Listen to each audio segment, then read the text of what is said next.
Pare ko, huwag kang malisyoso, narito. Ayan, so siya ang ama ng dalagang nababastos umano ng mismong kumpare niya. Dennis, humarap ka na.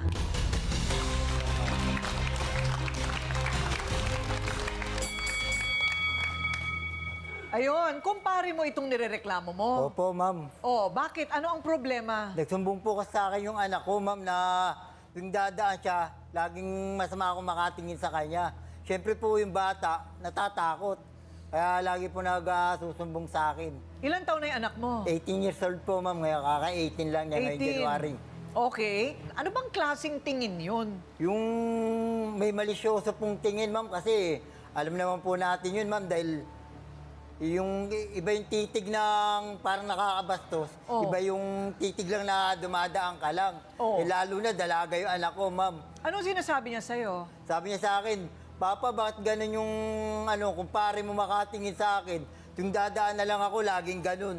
Kaya po yung anak ko, natatakot po, nagpapasama na sa akin. Pag lalabas o kaya pag uuwi ng bahay, nag-ano mo sa akin, Papa, sunduin mo po ako. Oh. Parang trauma po siya, ma'am. Pero kinumpronta mo naman yung kumpare mo. Opo, kinausap ko lang, sabi ko, wag naman pati yung anak ko na tuwing dadaan na lang, laging ganun. Bakit magkapit bahay kayo? Opo, sa Tondo po. Ano mo pagkakakilala mo at ginawa mo pang kumpare yan? Oo nga, nung una, okay naman po eh. Okay naman po yung pagkakakilala ko sa kanya, maayos. Kaya itong bandang uli, may mga naririnig na po ako na hindi maganda, kaya po, pati ito sa anak ko na yun po naiisip ko, syempre. May iba pa daw atraso sa'yo. Opo, yung hiniram niya po sa akin, electrical wire, gamit ko po sa hanap buhay yun, ma'am eh. Hmm. Hiniram niya, tas nung isoli niya, iba na. Ano na? Umiksi na, tsaka lumiit na, ma'am. Ayan o, sa ating mesa ng Ayan. ebidensya. Ito yung hindi electrical wire. Mahaba Ano to? po yan. Anong tawag dito? Extension. Extension cord. Umikli na ito. Umiksi na po, iba na po yung sinuli niya. So anong ginawa niya doon? Ewan ko eh, baka lagi ko po nadadaanan yan sa sugalan eh. Baka pinagsugal niya, kaya buti naman pinalitan niya pero hindi ko magamit, ma'am. Ang inirereklamong kumpare na malaswa daw kung makatingin. Ugto, humarap ka na. Ugto. O, pare, Oh, pare pa naman kita. oh. Ugto. Pati anak ko, susumbong sa akin. Ngayon, Okay. tingnan mo, bago na ugali, para na tropa. Kwento-kwento ng anak mo. Sa anak mo mangyari yun. Di ba? Kung sa anak mo mangyari yun. Huwag mo nang maniniwala sa mga kwento ng anak mo. Kung Paano maniniwala, ako sa'yo hindi, kung pare kita? hindi magsasalita yung bata ng ganun. Kung hindi Huwag nakatakot agad sa'yo. maniniwala. Oh. Magkumpare Hindi ka tayo, naman di ba? dating ganyan. Totoo ba na tumititig ka na parang halos hinuhubaran mo na daw yung anak ni Dennis? Hindi po totoo yun. Wala po katotohanan yun. Natural lang po talaga tumingin, katulad ng ganyan. Binibigyan mo ng kulugan ng anak niya kasi dahil marami akong totoo, alam na nakulong ako. Kaya nabibigyan mo ng... Iba kasi masama. yung, iba yung tingin na Hindi yun. masama. tsaka Nabibigyan ng yung kulugan tingin ng na anak mo. Dumadaan. Kasi galing ako Lalaki ng rin ako, kaya kulungan, alam ko marami yan akong eh. totoo. Iba nakakalang iniisip ng anak mo. O, diba? Ako pare nga lang paano yun nga eh. natatakot Yung na iba pagkala ko sa'yo, tsaka sa anak mo, titigan isa mo lang. Iba yung titig, iba yung Ako ba- tingin. Tsaka iba yung titig na may Huwag ka pagnanasa. nagpapadala sa anak mo. Hindi mo kasi inaanong... Baka nagsisungan yung anak mo sa akin eh. Baka Kasi ano? marami yung totoo. Nakulong ako. Iba na nagiging tingin niya sa Kita mo akin. naging epekto doon sa Hindi anak yun. mo. Paano kung sa anak mo mangyari yun? Magbalik tayo ng sitwasyon. Di ba? yun. Baka nasaktan mo pa ako. Oh. Pero ikaw, naano kita kasi alam ko mahirap makulong. May tanong ako, matagal mo nang kilala yung bata, mula pagkabata hanggang 18? Oo, kumpare ko nga po siya eh. So, kumpare mo sa Mali binyag? mali pa lang, nakikita ko na siya. Nakikita niya na ako. Kumpare sa kasal o sa binyag? Binyag po. Binyag! O edi, maliit mali pa pa lang, lang, parang nakikita na anak mo ako. na rin, kumbaga. Tapos Nakita nung niyang nawala lumaki. ako, kasi nga nakulong ako. Tapos nung paglaya ko ulit, iba na tingin sa akin nung lumaya ako. Siguro iba na nasa isip niya, nakulong to, salbahe to, Naiintindihan ko. gano'n. May trabaho ka ba ngayon? Mukhang wala. Tricycle lang po yung bira. Tricycle. Oo. Eh kasi panay tambay mo, kaya ayan, napagbibintangan ka tuloy. Teka muna, paano mo ipapaliwanag yung sinasabi na may iba pang babaeng nagrereklamo din sa'yo? Katulad yan, lalaki ko eh. Marami akong kaibigang babae. Minsan noon, mga nakakabarkada ko, nakakabiroan ko. Siguro yung biro ko na yung binibigyan na lang maling... Kahulugan. Maraming kahulugan. Kung sa masamang tingin, meron pang issue ng kordon. Ano daw ang nangyari? tulad yan. Pinahiram daw niya ito sa'yo, bigla nung binalik mo, maikli na. Ma'am, sabi niya po, gagamitin nila sa patay, kaya pinagtatiwala ko po, ma'am. Ha?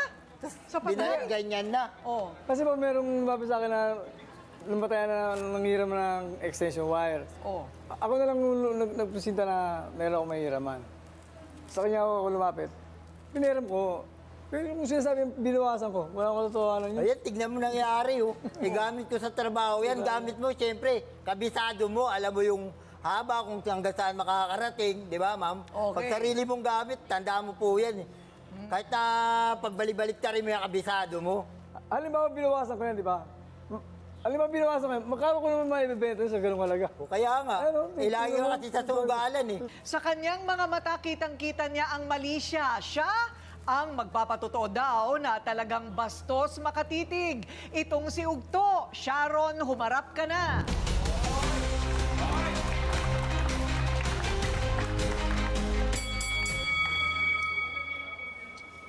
O Sharon, ayan, may mga tanong sa'yo si Tuesday. Natatakot ako, parang mainit ang ulo ni Sharon init nung ang ulo ni pumasok. Sharon. Inis- Masama ka rin inis- makatitig, ha? Nang ismid, di gumano. Pasok. Sharon, ba't mainit ulo mo kay kuya? Anong ginawa niya sa'yo? Kasi po nagmamanicure po ako. Nung dumaan po ako, sabi niya po, baka naman pwedeng tikman yan. Wala. Mga ganun. May words na, hindi lang Wala akong tignan. katotohanan yun. Wala akong katotohanan yun. Wala akong katotohanan yun. Oo. Sa balita mo ba sa lugar niyo, ikaw lang yung nagaganito ni kuya? Hindi ko po na ano, pero nung dumaan po ako, sinabi niya po yun.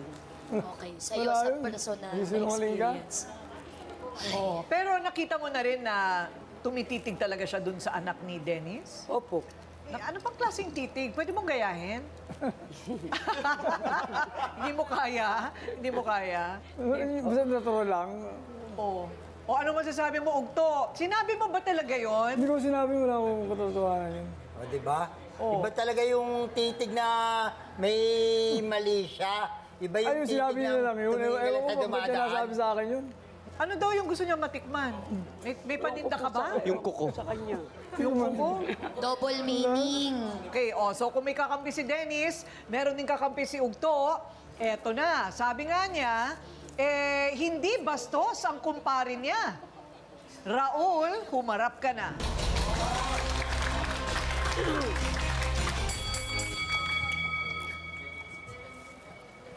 Kuya Raul, kamusta po kayo? Okay naman. At kamusta naman ang pagkakakilala mo kay Kuya Ugto? Si Paolo Ugto, mula sa pula pagkabata, naging pagkasama na kami niya, tropa. Kaya kilala ko ugali. Ang pagtingin niya sa babae, hindi tingin na pag nasa po. Huwag kayo maniniwala sa ganun. Hindi naman taga ang lalaki, taga tumitingin naman po sa lalaki, ang babae, di ba, ganun. Pero ito, mula sa pula, may diferensya kasi yung mata niya eh. Ay, ano May yun? labo po. Malabo. Opo. Kaya akala lang po nila, ang pagtingin nito sa babae, akala pa pag nasa mula ulo, hanggang Kakampihan pa, ko yun, siyempre. naniwala sa ganun. Kakampihan kayo dahil So kung may diferensya yung mata niya, kung tumitig siya sa babae at sa lalaki, parehas lamang. Parehas lang din po. Parehas lamang. So, paano naman nanggaling yung ibang mga nagsasabi, nagrereklamo kay Kuya Ugto na manyakis nga daw kung makatingin, gano'n. So ito po yung manyakis, dapat po ito, nagtagal na ito sa loob. Bumalik dapat na dito. At may reklamo sa barangay, na ano, wala naman po reklamo eh. So, tanungin natin, yung anak na sinasabing na bibiktima daw siya ng pambabastos dahil sa tingin ni Ugto. Nasa audience natin si Ninya. Ninya, tayo ka nga, iha. Ayun. So, Ninya, ilan taong ka na ngayon? 18 po. 18. Okay. So, bakit naisipan mong isumbong na sa tatay mo itong paninitig, sabi mo ni Ugto? Kasi sobra na po talaga yung pagtingin niya eh. Para pong kakainin ako. Grabe po yung pagtingin niya po talaga. Tapos magsusumbong pa sa akin.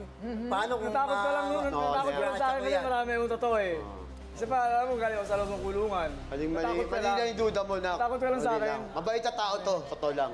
So, kumbaga, Ugto, wala ka mang intensyon. Okay, sabihin natin wala kang intensyong masama. Pero yun ang nararamdaman niya, iwas na tayo. Ganon lang kasimple yun. Di ba? Iwas na Iwas na lang tayo. po. O Dr. Love, ano naman ang maipapayo mo sa mga lalaki pagdating sa ganitong usapin? Bawal tumitig. Real short and sweet. Paano pag nanonood ka ng Binibining Pilipinas? Alam mo, ate ko rin kasi sa buhay natin, hindi natin ma-appreciate lahat. Hindi natin ma-expect na ma-appreciate ng tao ang personality natin. Marami dyan ang maaaring matutuwa sa'yo. Merong mga tao na pag nakita ka parang, hindi, asiwa sila na makita ka. Lalo siguro, let's face it, sa mga kapatid natin na nakulong, no? Parang na-stigmatize sila. Pagtingin pa lang sa'yo, parang masama nang iniisip. And that could possibly be true sa kaso ni Ugtong. Sa akin lang, Ugtong, whatever it is, maaaring pangit ang pagtingin sa'yo at maaaring totoo naman yung accusations nila. Ikaw ang nakakaalam nun, no?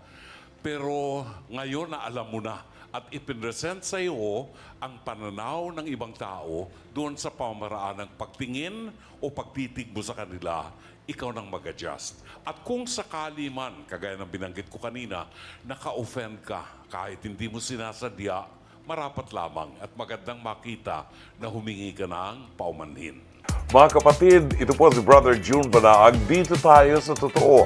Dito tayo sa True FM. Mag-subscribe at i-follow ang mga social media accounts at True Network PH sa FB, Instagram, X, YouTube, TikTok, and podcast.